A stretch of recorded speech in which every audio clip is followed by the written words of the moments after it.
ಬಂಧುಗಳೇ, 1979ರಿಂದ ನಾನು ಈ ಪಕ್ಷದ ಒಬ್ಬ ಕಾರ್ಯಕರ್ತನಾಗಿ ಕೆಲಸ ಮಾಡ್ತಾ ಇದ್ದೇನೆ. ಬಹುತೇಕ ನನಗೆ 19 ವರ್ಷ.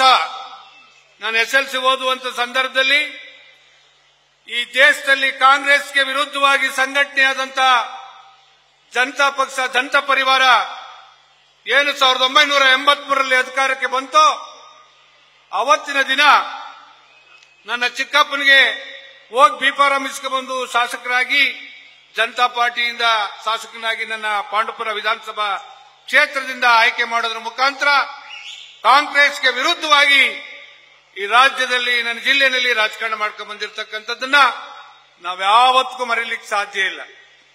ಬಹುತೇಕ ದೇವೇಗೌಡರ ನೇತೃತ್ವದಲ್ಲಿ ಈ ಪಕ್ಷ ಹಲವಾರು ಬಾರಿ ಅಧಿಕಾರಕ್ಕೆ ಬಂದಿದೆ, ಹಲವಾರು ಏಳುಬೀಳುಗಳನ್ನು ಕಂಡಿದೆ.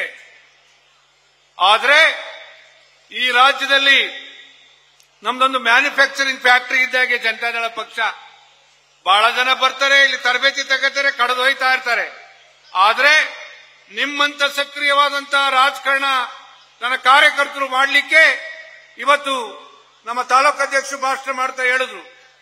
ಇವತ್ತು ದೇವನಹಳ್ಳಿ ವಿಧಾನಸಭಾ ಕ್ಷೇತ್ರದಲ್ಲಿ 6 ಬಾರಿ ನಮ್ಮ ಪಕ್ಷದ ಶಾಸಕರನ್ನ ಗೆಲ್ಲಿಸಿಕೊಟ್ಟಿದ್ದೀವಿ, ಪಕ್ಷವನ್ನು ಬಲಪಡಿಸಲಿಕ್ಕೆ ಅಂತಕ್ಕಂಥ ಮಾತನ್ನ ಹೇಳುವಂತ ಸಂದರ್ಭದಲ್ಲಿ ನಮ್ಮ ಪಕ್ಷ ಈ ಕ್ಷೇತ್ರದಲ್ಲಿ ಎಷ್ಟು ಬಲಿಷ್ಠವಾಗಿದೆ ಅಂತಕ್ಕಂಥದ್ದನ್ನ ನಿಮ್ಮಿಂದ ನಾವು ಕಲಿಬೇಕಾಗಿದೆ. ನಾನಾದ್ರೂ ಈ ಸಂದರ್ಭದಲ್ಲಿ ಹೇಳ್ತಕ್ಕಂಥದ್ದಿಷ್ಟೇ, ಯಾರು ಆತಂಕ ಪಡ್ತಕ್ಕಂಥ ಅಗತ್ಯ ಇಲ್ಲ.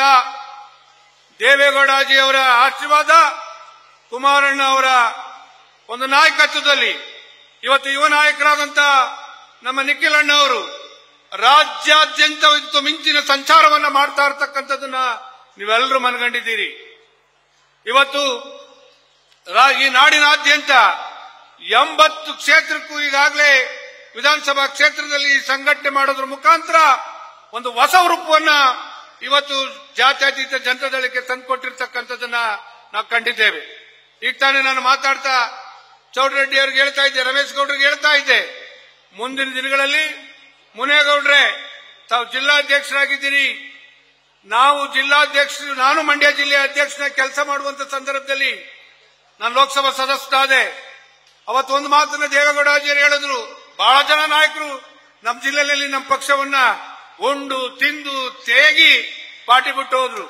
ಆದ್ರೆ 7ಕ್ಕೂ 7 ವಿಧಾನಸಭಾ ಕ್ಷೇತ್ರದಲ್ಲಿ 50,000ಕ್ಕೂ ಒಂದೊಂದು ಕ್ಷೇತ್ರದಲ್ಲಿ ಲೀಡ್ ಕೊಟ್ಟು 7 ಜನ ವಿಧಾನಸಭಾ ಕ್ಷೇತ್ರದಲ್ಲಿ ನಮ್ಮ ಪಕ್ಷದ ಅಭ್ಯರ್ಥಿಗಳನ್ನು ಗೆಲ್ಲಿಸೋದ್ರ ಮುಖಾಂತರ 2018ರಲ್ಲಿ ಮತ್ತೊಮ್ಮೆ ಕುಮಾರಣ್ಣವ್ರನ್ನ ಈ ರಾಜ್ಯದ ಮುಖ್ಯಮಂತ್ರಿಗಳಾಗಿ ಜವಾಬ್ದಾರಿಯನ್ನ ನಿರ್ವಹಿಸಲಿಕ್ಕೆ ಅವಕಾಶ ಮಾಡಿ 25,000 ಕೋಟಿ ಸಾಲ ಮನ್ನಾ ಮಾಡುವಂತ ಒಂದು ನಿರ್ಣಯವನ್ನ ಅವತ್ತೇನು ಜೋತು ಬಿದ್ದು ನಿಮ್ ಜೊತೆನೇ ಸರ್ಕಾರ ಮಾಡಬೇಕು ಅಂತೇಳಿ ಕಾಂಗ್ರೆಸ್ ಪಕ್ಷದವರು ನಮ್ಮ ಕೈಕಾಲು ಹಿಡಿದು ಹೊತ್ತು ಅಧಿಕಾರಕ್ಕೆ ಬಂದ್ರು.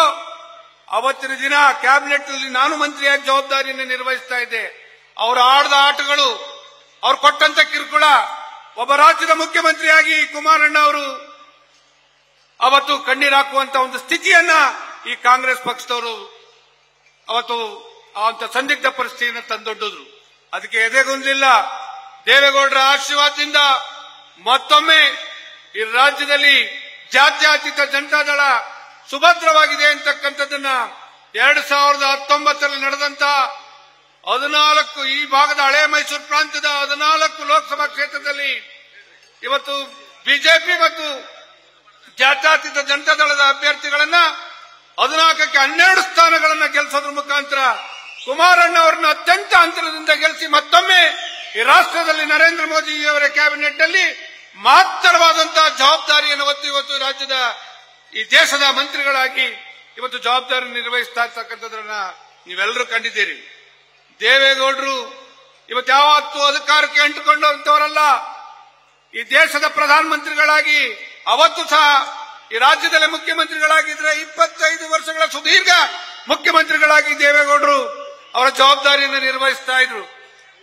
ಈ ಕಾಂಗ್ರೆಸ್ನವರು ಅವತ್ತು ಜೋತ್ ಬಿದ್ದು ಈ ರಾಜ್ಯದ ಮುಖ್ಯಮಂತ್ರಿಗಳಾಗಿದ್ದಂತಹ ದೇವೇಗೌಡಜಿಯವರನ್ನ ಈ ದೇಶದ ಪ್ರಧಾನಮಂತ್ರಿಗಳಾಗಿ ಜವಾಬ್ದಾರಿಯನ್ನು ನಿರ್ವಹಿಸಬೇಕು ಅಂತ ಹೇಳಿ 10 ತಿಂಗಳಲ್ಲಿ ಬಹುತೇಕ ಯಾರು ಊಹಿಸಲಿಕ್ಕೆ ಸಾಧ್ಯ ಇಲ್ಲ ಅನ್ನೋಷ್ಟರ ಮಟ್ಟಿಗೆ ಈ ದೇಶವನ್ನ ಈ ದೇವೇಗೌಡಜಿಯವರು ಮುನ್ನಡೆಸಿದಂತ ಇತಿಹಾಸ ನಮ್ಮ ಕಣ್ಣು ಮುಂದೆ ಇದೆ. ಇವತ್ತು ಈಗ ತಾನೇ ಮೊನ್ನೆ ತಾನೇ ಇವತ್ತು ಕಾಶ್ಮೀರದ ಚುನಾವಣೆ ಆಯಿತು. ಅವತ್ತಿನ ದಿನ ಬಹಳ ವರ್ಷಗಳ ಕಾಲ ಕಾಶ್ಮೀರಕ್ಕೆ ಹೋಗೋದು ಹೇಗೆ ಅನ್ನೋಷ್ಟರ ಮಟ್ಟಿಗೆ ಈ ದೇಶದಲ್ಲಿ ಕಾಂಗ್ರೆಸ್ ಅವರು ಆತಂಕ ಸೃಷ್ಟಿ ಮಾಡಿದ್ರು. ಅದನ್ನ ನಿರ್ಭಯವನ್ನು ಹೋಗಿಸಿ ದೇವೇಗೌಡಜಿಯವರು ಈ ದೇಶದ ಪ್ರಧಾನಮಂತ್ರಿ ಅನ್ನೋದನ್ನು ಮರೆತು ಹಲವಾರು ಬಾರಿ ಕಾಶ್ಮೀರಕ್ಕೆ ಭೇಟಿ ಕೊಟ್ಟು ಅದನ್ನ ಇದು ಪ್ರಜಾಸತ್ತಾತ್ಮಕ ವ್ಯವಸ್ಥೆಗೆ ತರುವಂತ ಒಂದು ಕೆಲಸವನ್ನ ದೇವೇಗೌಡರು ಮಾಡುದು. ನಾನು ದೇವೇಗೌಡರ ಜೊತೆಯಲ್ಲಿ ನನ್ನ ಪೂರ್ವಜನದ ಪುಣ್ಯ ಒಬ್ಬ ಮಂಡ್ಯ ಲೋಕಸಭಾ ಕ್ಷೇತ್ರದ ಲೋಕಸಭಾ ಸದಸ್ಯನಾಗಿ 2014ರಲ್ಲಿ ಏನ್ ನರೇಂದ್ರ ಮೋದಿಜಿಯವರು 2014ರ ಮೇ ತಿಂಗಳ 26ನೇ ತಾರೀಕು ಈ ದೇಶದ ಪ್ರಧಾನಮಂತ್ರಿಗಳಾದ್ರು. ಅವತ್ತು ಈ ದೇಶದ ಮಾಜಿ ಪ್ರಧಾನಮಂತ್ರಿಗಳಾಗಿ ದೇವೇಗೌಡರು ನರೇಂದ್ರ ಮೋದಿಜಿಯವರಿಗೆ ವಿಶ್ ಮಾಡಲಿಕ್ಕೆ ನನ್ನನ್ನು ಜೊತೆಲಿ ಕರ್ಕೊಂಡು ಹೋದ್ರು.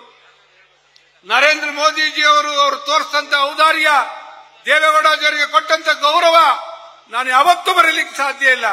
ದೇವೇಗೌಡಜಿಯವರನ್ನ ನೀವು ಕೊಟ್ಟಿರ್ತಕ್ಕಂಥ 10.5 ತಿಂಗಳ ಕಾರ್ಯಕ್ರಮ ಈ ದೇಶಕ್ಕೆ ನಾಂದಿ ಆಡಿದೆ. ನನಗೆ ಯಾವತ್ತೂ ಹಿರಿಯಣ್ಣನ ಸ್ಥಾನದಲ್ಲಿ ನನಗೆ ನೀವು ಮಾರ್ಗದರ್ಶನ ಮಾಡಬೇಕು, ಈ ದೇಶವನ್ನು ಮುನ್ನಡೆಸಲಿಕ್ಕೆ ನನ್ನ ಜೊತೆ ನಿಲ್ಲಬೇಕು ಅಂತ ಹೇಳಿ ಒಪ್ಪಿಕೊಂಡು ಅವತ್ತು ನರೇಂದ್ರ ಮೋದಿಜಿಯವರು ದೇವೇಗೌಡರ ಆಶೀರ್ವಾದವನ್ನು ತೆಗೆದುಕೊಂಡ್ರು. ಇಂತಹ ಹಲವಾರು ಸನ್ನಿವೇಶಗಳನ್ನು ನಾನು ಲೋಕಸಭಾ ಸದಸ್ಯರಾಗಿ ದೇವೇಗೌಡಜಿಯವರ ಜೊತೆಯಲ್ಲಿ ನಾನು ಕಂಡಿದ್ದೇನೆ. ಈ ಸಂದರ್ಭದಲ್ಲಿ ಹೇಳ್ತಕ್ಕಂಥದ್ದಿಷ್ಟೇ, ನಮ್ಮೆಲ್ಲರ ಆಶಾ ಕಿರಣ ನಿಖಿಲಣ್ಣ ಅವರು ಇವತ್ತು ಈ ನಾಡನ್ನ ಮುನ್ನಡೆಸ್ತಕ್ಕಂಥ ನಮ್ಮ ಪಕ್ಷವನ್ನು ಸಂಘಟನೆ ಮಾಡತಕ್ಕಂಥ ತಾಕತ್ತು ದೇವೇಗೌಡರ ಕುಮಾರಣ್ಣವರ ಆಶೀರ್ವಾದದಿಂದ ಅವರಿಗೆ ದಾರಿ ಎರೆದಿದ್ದಾರೆ. ಮುಂದಿನ ದಿನಗಳಲ್ಲಿ ಇವತ್ತು ಈ ನಾಡಿನಾದ್ಯಂತ ಅವರ ನಾಯಕತ್ವದಲ್ಲಿ ಜಾತ್ಯತೀತ ಜನತಾದಳವನ್ನ ಬಹಳ ಎಚ್ಚರಿಕೆ ಕಟ್ಟುವಂತ ಕೆಲಸವನ್ನ ನಾವಿಲ್ಲಿ ಕೂತಿರ್ತಕ್ಕಂಥ ನಾವೆಲ್ಲ ನಾಯಕರು ಅವ್ರ ಜೊತೆಗೂಡಿ ಮಾಡಬೇಕಾಗಿದೆ. ಆ ಕಾರಣದಿಂದ ಅವರು ಹೋಗ್ತಕ್ಕಂಥ ದಾರಿ ಯಾವತ್ತೂ ಸುಗಮವಾಗಿದೆ.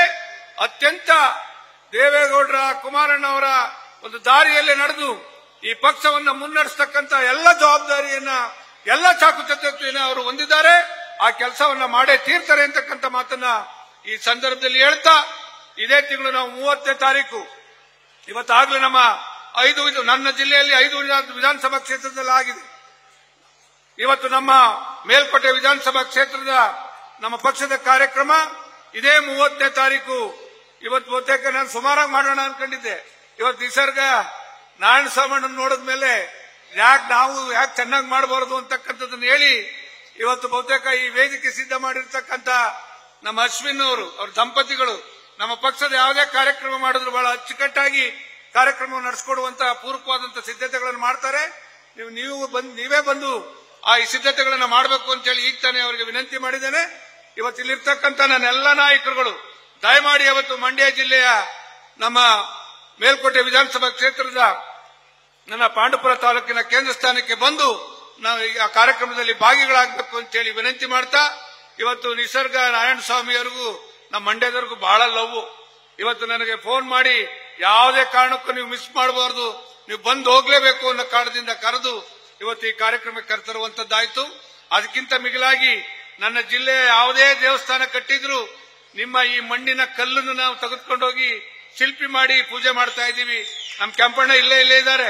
ಇನ್ನೋರ್ ಲೆಕ್ಕಾಚಾರ ನಾವು ಸುಪ್ತಾನೆ ಮಾಡಿಲ್ಲ, ಹೇಳ್ದಾಗ ಕಲಿಸ್ತಾನೆ ಇರ್ತಾರೆ.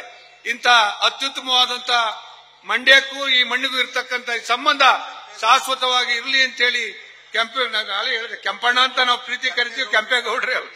ಆ ಕಾರಣದಿಂದ ಈ ಕಾರ್ಯಕ್ರಮಕ್ಕೆ ಬಂದು ನಿಮ್ಮನ್ನೆಲ್ಲ ನೋಡುವಂತ ಅವಕಾಶ ಮಾಡಿಕೊಟ್ಟಂತ ನಮ್ಮ ನಿಸರ್ಗ ನಾರಾಯಣ ಸ್ವಾಮಣ್ಣವರಿಗೆ, ನಮ್ಮ ಪಕ್ಷದ ಮುಖಂಡರಿಗೆ ನನ್ನ ನಮಸ್ಕಾರಗಳನ್ನ ತಿಳಿಸಿ ನನ್ನ ಮಾತುಗಳನ್ನು ಮುಗಿಸಿ, ಅನಿವಾರ್ಯ ಕಾರಣದಿಂದ ನಾನು ಮತ್ತೊಂದು ನನ್ನ ಕ್ಷೇತ್ರದ ಕಾರ್ಯಕ್ರಮಕ್ಕೆ ಹೋಗಬೇಕಾಗಿದೆ. ನಿಖಿಲ್ ಅಣ್ಣವರ ಪರ್ಮಿಷನ್ ಪಡೆದು ನಾನು ನಿರ್ಗಮಿಸ್ತೀನಿ. ಎಲ್ರಿಗೂ ನಮಸ್ಕಾರ. ನ್ಯೂಸ್ ಫಸ್ಟ್, ನಿರ್ಭೀತಿಯಿಂದ ನಿಮ್ಮ ಪರವಾಗಿ.